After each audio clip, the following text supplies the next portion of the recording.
This is the Canon Powershot V1, not to be confused with the older Canon V10, and I'm going to be testing it out as a studio camera because I think that's a little bit of an underserved part of the market. I'm seeing so many reviews out there, but not many of them are catered to us talking head studio, beginner-friendly setup people. So if you're interested in a first look at this camera along with me as I discover whether it's great in this setting or not, just stay tuned. The Canon Powershot V1 is Canon's newest point-and-shoot entry into the market. I feel like I'm reading off a marketing spiel.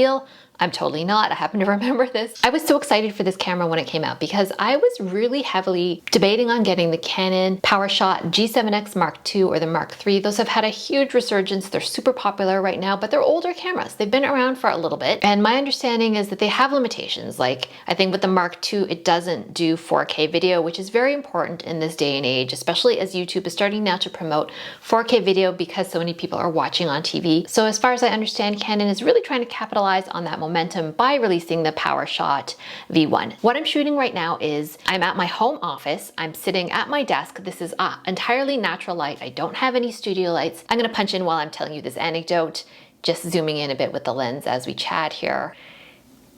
Here we are closer. I think it looks pretty good. That's a little too close because the top of my head is getting cropped. And it is an actual lens. So it's the lens moving in and out. It's not digital. The other thing is that the price of this is pretty much the same, if not maybe a tad lower than the G7X Mark II. But if you don't know and you haven't been following the huge resurgence of that camera, it really got popular on, as far as I know, TikTok. You can take beautiful photographs. It's got a little flash and it gives you this really nice vintage look. Very flattering, very pleasing, very warm. This is a bit of a neutral look. Whether you can get that look out of this camera, I think you can. You have to probably be a little bit more diligent about figuring out how to use the settings. I'm just shooting in automatic mode because I think that that's what a lot of you are going to be doing. You're going to open it up and you're going to be excited to make a video and you're going to want to try it out. And that's what you're going to do. So that's what I wanted to do here. I think that this is probably a pretty good focal length for talking head. My general rule is I would like to be kind of in the middle and I like to have from there upwards showing, if that makes sense. I don't like it to be too tight, which we can do. We can go in closer. I can of course scoot myself in a little bit closer as well if you want to do that kind of look. And I think we're seeing some pretty good blurry background effects with this as well, which I'm kind of surprised. This is a large room though, so I think that helps. So I think that the picture quality is quite pleasing. I would like to see it warmed up a tiny bit. I can see that the autofocus is grabbing my eye really well, so I don't have a concern about that. Let me show you what I'm seeing. Let's see. I don't know. Are we seeing? This is very meta of me.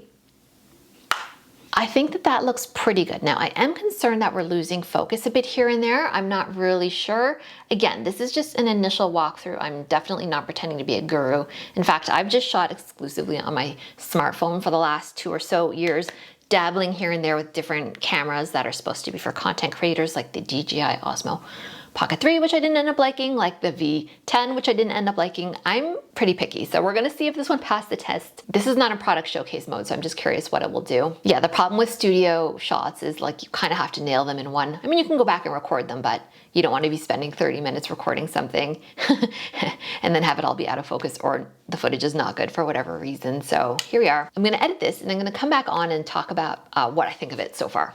Helen in editing here. I forgot to mention that I switched into a checked pattern to see how that looked on camera. I was having a bit of trouble with the external microphone levels, so I do apologize if it sounds a bit harsh on the ears. I will get better at that. That is not the fault of the camera. Right now I'm just using, even though I'm wearing headphones, they're plugged into my computer. Right now this is just using the internal mic on the Canon camera, which is a bit echoey because this is a very echoey room. So have a look at this footage coming up. It actually looks really nice. I felt looking into the camera I was out of focus the whole time, but I wasn't, and it did a really nice job in product showcase mode. So have a look at that. What I'm noticing is that the focus is not the stickiest, although that could just be me, and it could also be that this room is so dark. So I'm actually even impressed with the quality that there is, considering that this is one of the darkest rooms in the house. I live in an old Edwardian house and there is very little natural light. That is why I placed myself near this window. So I have put it right now, not in automatic mode, but rather in what they call one of the, I think, scene modes. And so I've got it on, I think, skin smoothing, but also product showcase mode. So I should be able to hold this up and it should grab that pretty good. back to my face, and then let's try this other product. So if you're one of these get ready with me girlies, you can have a look at how this will do, but I would definitely recommend not sitting in the near dark as I am doing right now. Like, I think I'm probably expecting too much from the sensor on this camera. It is roughly equivalent to a micro four thirds size sensor, but it is not. I believe it's a little bit smaller. It's not full frame. So you're definitely not gonna have the low light performance, but I am impressed for this small package and the fact that there's no lens cap. I know that sounds so lame, but one thing I don't like dealing with is lens caps. I always lose them, and men never can understand. They're like, just put it in your right pocket. People, I am so seldom wearing something with pockets. If you're a guy, you don't know. You don't know. I'm gonna be putting on some lipstick. This is just a little bit of Merit's lip oil. So if you wanna see how this looks, right, here we go. That looks good. I can see that. That looks nice.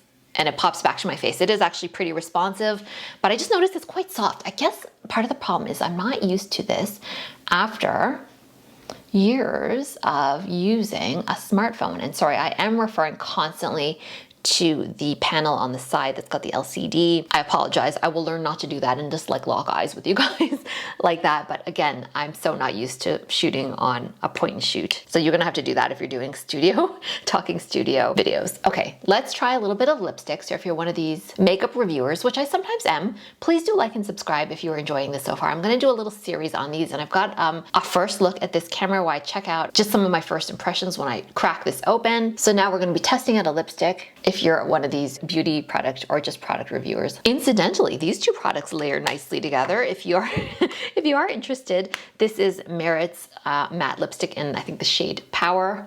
And then this is, again, their lip oil. I can't remember the shade of it, but it looks very hot pink, but it is not. So hopefully that gives you a bit of an idea of what this is gonna look like in your studio or talking head setup. If you're an elite level content creator with the studio lighting and the amazing boom mic and all that, obviously this is not the camera for you, and I would doubt that you would be watching this video in that case anyway. But some of us are looking for something that is a bit more versatile. You know, I vlog as well, so I need something that can come with me downstairs and in different settings, and can shoot some cooking, and I can put in my handbag for travel. I don't want 5 different cameras right now.